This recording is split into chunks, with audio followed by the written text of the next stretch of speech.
Мунун мага кебетеси жаккан жок. Бул такыр эле коркоо окшойт. А бул такыр эле жаш турбайбы? Деги бул өз алдынча бир нерсе чече алабы? Бийлик эмес. Бийликтин маанайы алмашкан сайын курамы өзгөргөн өкмөт. Жакында эле куралган министрлер кабинетинин жаңы мүчөлөрүнө коомчулуктун ичи жылган жок. Айрыкча өкмөт башчыга. Андыктан бул ирет аткаруу бийлигине илинген атка минерлер тууралуу кеп козгойбуз. Кыскасы сиздер менен мен Наргиза Асекова. Салам. Чуу дегенде эле премьер-министр Улукбек Мариповдон баштасак, чынын айтканда өкмөттү дал ушул атка минер башкарат деп көптөрү күткөн эмес. Анткени буга чейин анын атын тар чөйрөдө гана билишпесе, журтка кеңири тааныла элек болчу. Капырай бул кимай, карагат көзү кундуздай. Кызыгы анын талапкерлигин Республика Ата журт фракциясы көрсөттү. Жогорку кеңештеги коалициянын, комитеттин, андан кийин жалпы депутаттардын колдоосуна көз ачып жумганча ээ болуп жата калса, аны президент Садыр Жапаров дагы эбак эле жактырып койгонун Марипов журналисттерге өз айтып берген. Эми бул маселе ачык айтылганда өлкө башчылыгы менен макулдашылган маселе. Садыр Жапаров менен сүйлөшкөнсүз, Сүйлөшкөн. Тактасак болобу, Жапаров өзү сунуштадыбы же сиз өзүңүз айттыңызбы, мен мындай өкмөт башчылыкка талапкер болсом деп? Эми мага сунуш болду. Улукбек Марипов 42 жашта, Ош облусунун Ноокат районунун кулуну. Акыркы 5 жылдын ичинде эсеп палатасында төрага болуп отурган. Коррупциялык иштерге шектелип, Кыргызстандан Америкага жол ачкан экс-депутат Аскарбек Шадиевдин өкүл баласы. Ошондой эле мурдагы президент Алмазбек Атамбаевдин кеңешчиси болуп иштегенге дагы үлгүргөн. Мен теңдер эч ак эле тедакта жүрүшөт. Өзүмө жиндим келди. Эмне бар монча жашап? Улукбек Мариповдун атасы эмгек сиңирген дарыгер Асамидин Марипов алдагы депутат болгон. Азыр Ноокат аймактык ооруканасын жетектейт. Агасы Бактыбек Марипов Ноокат районунун акими болот. Коомдо айтылып жүргөн сөздөргө ылайык, Мариповдордун үй бүлөсүнүн түштүк жергесинде таасири чоң. Бул да болсо кызматтык тепкичте өз түрткүсүн берген деп айтып келишет. Кыргызстанда сөз бар, орусда да. Папинсин, маминсин деп. Сиз ошо папинсин эмессизби? Мен бул сиз айтканыңызды кыргыздын салты боюнча жооп берейин. Мен атамдын фамилиясын эч булгагым келбейт. Дагы бир кызыктуу жагдай, Мариповдун өкмөт башчылыкка аты аталар замат ага каршы митинг бир топко чейин созулду. Жаш атка минерге каршы чыккан жарандардын айрымдары Мариповдордун үй бүлөсү жетим балдарды бекер иштетишет деп айыптап чыгышты. Улукбек Марипов атаң өкөңдүн кылганыңар ушулбу? Бул Казакстан эмес, Кыргызстандагы колчулук. Ноокат райондук оорукананын жетекчиси Асамидин Марипов 21 жана 17 жаштагы 2 жетим баланы 2 жылдан ашык колчулукта кармап келген. Асамидин Марипов эсеп палатасынын мурдагы төрагасы. Улукбек Мариповдун атасы жооп беришсин. Жетим балдарды эмне үчүн 2,5 жыл колчулукта кармап келишти? Керек болсо ич кийим алып бербей, ур токмокко алганы эмне деген зөөкүрлүк? Асамидин, эгер кыргыз болсоң, кыргызды сыйласаң, кыргыз элин сыйласаң, алда эки баланын башына сылап койгонуң. Алда эки баланы ушунчалык эмне кыйнагансың? Алда эки жетим баланы. Эми дал ушундай өлкөнүн өнүгүүсүнө түздөн түз жооптуу боло турчу маанилүү кызматка аттанып жаткан атка минерди депутаттар кандай суроолор менен сынактан өткөрүштү десеңер, анда мына өзүңөр угуп көргүлө. Сиз акчага болгон сүйүүңүз канчалык? Урматтуу Зарыл Кылычбекович, мен акчага болгон сүйүүм бир да жок. Мейли эми темадан алыстабай өкмөттүн кийинки көрүнүктүү мүчөсүнө өтсөк, Артем Новиков болгону 34 жашта. Эмгек жолун университетти бүтүрөр замат экономика министрлигинде баштаган. Болгондо дагы башкы адис катары. Көп өтпөй Максим Бакиев жетектеген Чулгандо Цари деп аталган инвестиция тартуу боюнча борбордук агенттикте дагы адис катары иштеген. Артем Новиков, Өмүрбек Бабанов, Жомарт Оторбаев, Мухаммедкалый Абылгазиев, Куатбек Боронов ошондой эле бир катар министрлерге кеңешчи, жардамчы болуп эмгектенген. 2017-2018 жылдары экономика министри болууга жетишкен. Өткөн жылы парламенттик шайлоодон кийинки тополоңдон кийин биринчи вице-премьерликке чейин көтөрүлгөн. Кээ бир кыргыз досторума караганда кыргызча макта сүйлөйт. Көп узабай 14 ноябрда Садыр Жапаров президенттик шайлоого аттанганда, анын ордуна Артем Новиков премьер-министрдин милдетин аткаруучу болуп отуруп калган. Кызматка отурар замат чек арадагы көзөмөл өткөрүүчү пункттарына баш багып, иштебеген камералар үчүн салыкчыларга сөгүш жарыялап, бир сыйра атын чыгарып алган. По имеющейся информации, камеры установлены. Где? Я вот, честно говоря... Звоните кому, кто устанавливает. Звоните, спрашивайте. Я сейчас узнаю. Шатымирову звоните. Кийинки атка минер экономика жана каржы министри Улукбек Кармышаков 58 жашта өмүр бою экономист катары эмгектенип, акыркы жылдары финансы министрлигинде орун басарлык кызматта отурган. Кыскасы көп жылдар бою бир багытта, бир тармакта эмгектенген. Высококвалифицированный специалист. Коргоо министрине кезек берсек, ага жетекчи катары дайындалган Таалайбек Өмүралиев.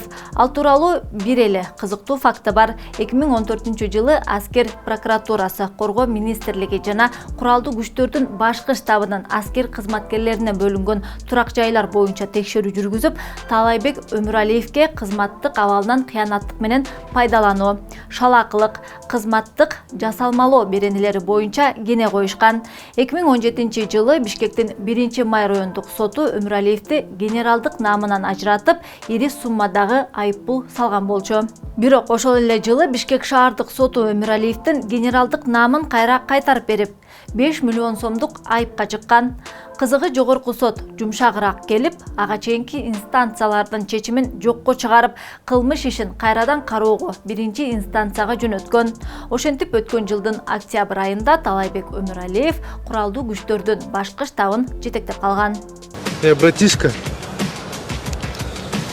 сен кимге ишенип атасың? Же ошентип кишилериң барбы? Кийинки министр Кубанычбек Турдубаев энергетика жана өнөр жай министрлигин көзөмөлдөйт.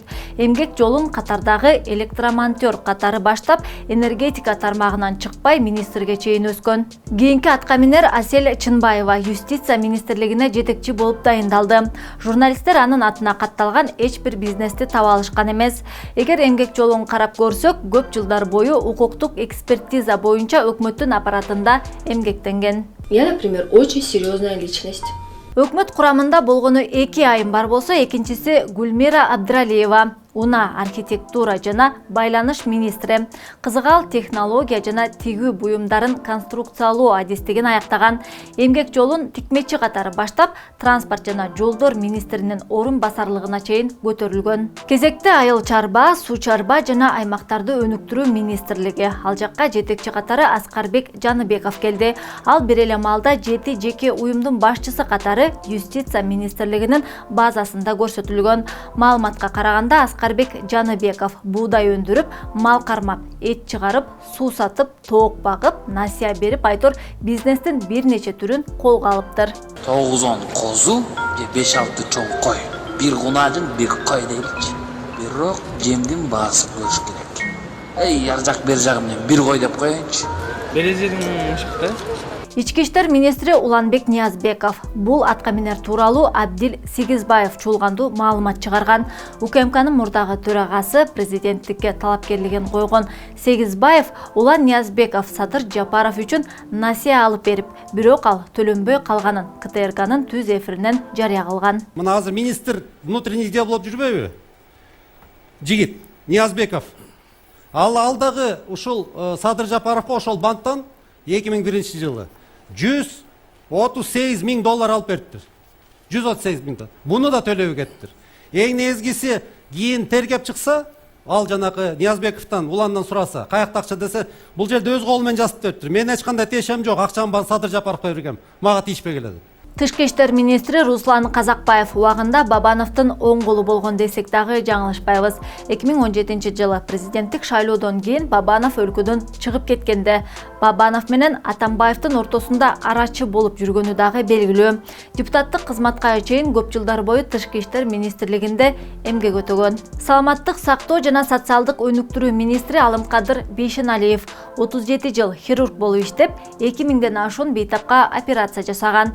Өткөн жылы чоң саясатка Матраимовдардын Мекенчил партиясы менен аттанганга аракет жасаган. Өткөн жылы саламаттык сактоо министрлигине келип, үй бүлөлүк медициналык борборлорду бейтапканалар менен бириктире коем деп кескин сынга кабылган.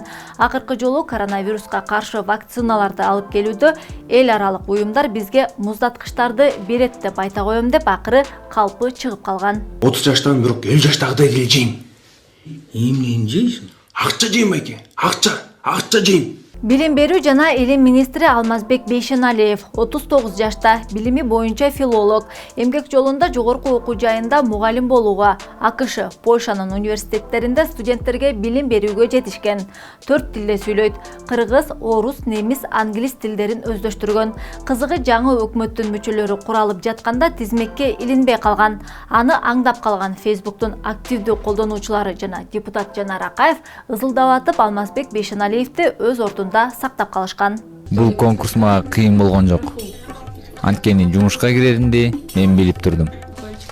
Өзгөчө кырдаалдар министрине кезек берсек, Бообек Ажикеев ар башка тармактарда эмгектенген. Мисалга башында курулушчу болуп иштесе, ортодон Кабар маалымат агенттигинде башкы адис болуп, Аутсада, Мегакомдо курулуш департаменттерин башкарып, бир маалда эле өзгөчө кырдаалдар министрлигин жетектеп калды.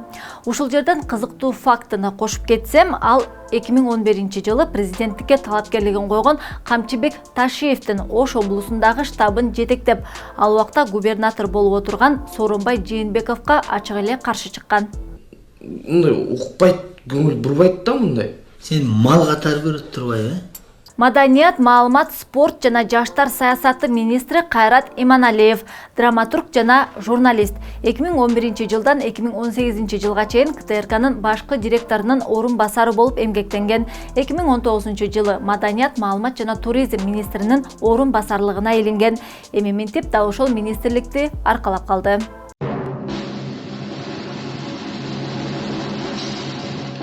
УКМК саясатта эң күчтүү курал катары эсептелет. Албетте бул органды ишеничтүү адамга тапшырбаса болбойт. Андыктан Садыр Жапаров бийликке келгени бул кызматты дароо эле Камчыбек Ташиевке ыраа көргөн.